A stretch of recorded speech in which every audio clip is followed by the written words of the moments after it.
আলহামদুলিল্লাহ ওয়াসসালাতু ওয়াসসালামু আলা রাসূলিল্লাহ ওয়া আলা আলিহি ওয়া সাহবিহি ওয়া আম্মা বা'দ।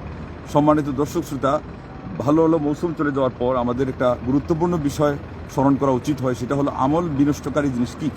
কারণ অনেক সময় হতে পারে আমরা কাজে লাগালাম মৌসুমকে, আমলও করলাম, কিন্তু এরপরে নষ্ট করে দিয়ে আমরা বুঝতেও পারি না। তো প্রধানত যেগুলো তার মধ্যে একটা হলো শিরক। শিরক যদি কেউ করে তার আমল ঠিক থাকে না। আর মনে রাখবেন যে জান্নাত জাহান্নাম এটা একদিক থেকে অনেক বড় জিনিস, মানে পাওয়াটা আবার অনেক সহজও আছে। কিভাবে?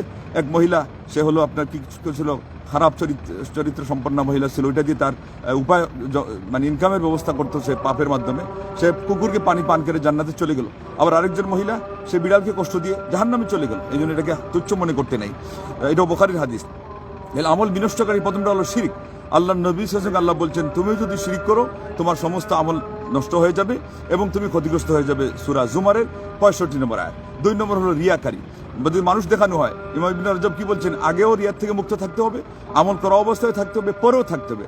আমরা আগে বা মাঝে অনেক সময় নিজেরা মুক্ত থাকলেও পরে আর থাকি না, পরে আমরা রিয়াকারী শুরু করে দিই, এটা দিয়ে মানে ঢেকুর তোলা শুরু করে দিই। তো এটার জন্য কোরআনে আল্লাহ রাব্বুল আলামিন আয়াত নাযিল করেছেন সূরা হুদের 15 থেকে 16, মান কানা ইউরিদুল হায়াতাদ দুনিয়া ওয়া যিনাতাহা নুওয়াফি ইলাইহিম আ'মালাহুম ফিহা ওয়া হুম ফিহা লা ইউবখাসুন।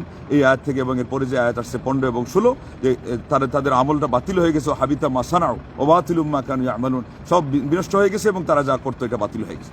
3 নম্বর হলো আপনি যদি খোটা দেন, আল্লাহ পাক বলছেন লা তুবতিলু সাদাকাতিকুম বিল মান্নি ওয়াল আযা, সূরা বাকারা 264। আবার 4 নম্বর হলো আযা, মানে কষ্ট দেওয়া। আপনি কারো উপকার করছেন, এদিকে খোটা দিলেও নষ্ট হয়ে যায়, আবার কষ্ট দিলেও নষ্ট হয়ে যায়। কষ্টটা হলো আপনি খোটা দিচ্ছেন না, কিন্তু ভিতরে ভিতরে আপনি তাকে বুঝিয়ে দিচ্ছেন যে হ্যাঁ, আমি যে তোমার উপকার করলাম, তুমি এটা স্বীকৃতি কেন দিলা না, আর আমার কেন তুমি ভক্ত হইলে না, এই জন্য আপনি তাই কষ্ট দিচ্ছেন। আল্লাহ তো দেখতেছেন, সেই জন্য কিন্তু আপনার আমল কি হয়ে যায়, বাতিল হয়ে যায়। এই জন্য এই কাজ থেকে বিরত থাকতে হবে। কবি বলেছেন, আফসাত্তা বিল মান্নি মা আসদাইতা মিন হাসানিন লাইসাল কারীমু ইযা আসদা বিল মান্নানি, তুমি যা ভালো করেছিলা সেটা খোটা দিয়ে তুমি নষ্ট করে দিয়েছো। লা ইলাহা ইল্লাল্লাহ। তিনি বলছেন, যে ব্যক্তি প্রকৃতপক্ষে ভালো কাজ করে সে কখনো খোটা দেয় না, বা সম্মানী মানুষ কখনো খোটা দেয় না, ভালো কাজ করে সে এটা করে না। এরপরে হাদিসে আসছে, 3 ব্যক্তির প্রতি আল্লাহ দেখবেনও না, তাদেরকে পরিচ্ছন্ন করবেন না এবং তাদের সাথে কথাও বলবেন না, তাদের জন্য কষ্টদায়ক শাস্তি থাকবে। আবু যর রাদিয়াল্লাহু আনহু বললেন যে এটা তো খাবু ওয়া খাসিরু মানহুম, আল্লাহ রাসূল এটা তো ক্ষতিগ্রস্ত হয়ে গেল, এরা তো শেষ হয়ে গেল, এরা কারা? তখনই তিনি বললেন যে আল মুসবিল ওয়াল মান্নান ওয়াল মুনফিক সিলআতাহু বিল হালিফিল কাযিব, যে ব্যক্তি ওই টাকনোর নিচে কাপড় ঝুলিয়ে পড়ে আর যে খোটা দেয় আর যে হলো মিথ্যা শপথ করে, সে কি করে তার পণ্য চালায়, পণ্য বিক্রি করে।